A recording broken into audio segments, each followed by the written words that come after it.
When we inquire to any of the faiths, there is a fundamental awe, respect, honoring of what we call the natural world. To love God is to love the entire creation, because He's the creator.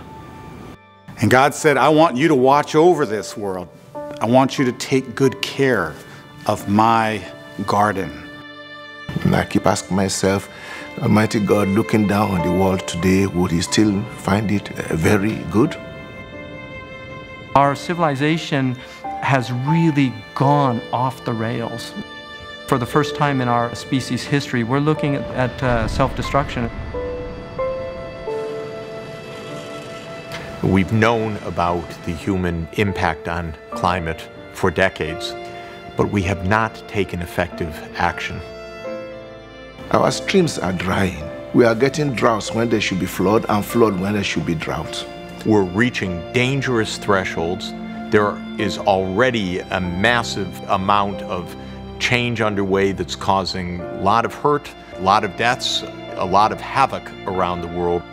We have to acknowledge that there is an urgent crisis. We can't wait for the problem to show its full face to say, let's respond.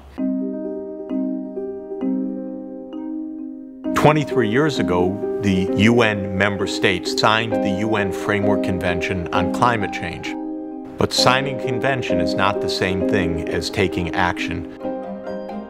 This really is our last chance to head off the disaster of human-made climate change. We have not taken this with the sense of urgency that a real solution requires. There is no way to make this change unless it is a very deep change in our human behavior. We know what to do because we have alternatives. We have different kinds of energy systems, different kinds of vehicles that we can drive, different ways to produce electricity.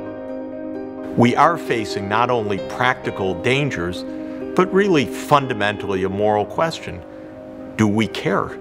Do we care about those who are most vulnerable now? Do we care about the poor around the world who are suffering massively from droughts and floods? Do we care about our children and future generations?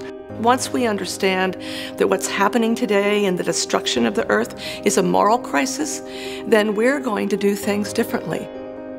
We've reached the point of recklessness so that we need religious leaders to speak out to politicians, corporate leaders. We need the moral voices to actually take a greater stand. 85% of the global population belongs to a religious community.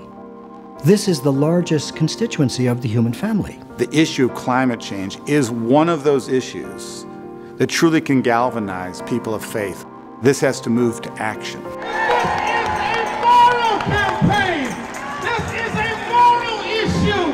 This is a human rights issue. It's time for people of faith around the world to mobilize and to press our political leaders to do the right thing.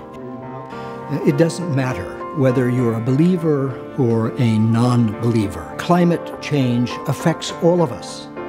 We all have to recognize that the earth is sacred and that we're part of it. You have a calling. You have a sacred mission in the world to care for this creation and care for everyone and everything. If all of us can come together to behold the beauty, the sacredness of creation, we will be empowered to do the right thing.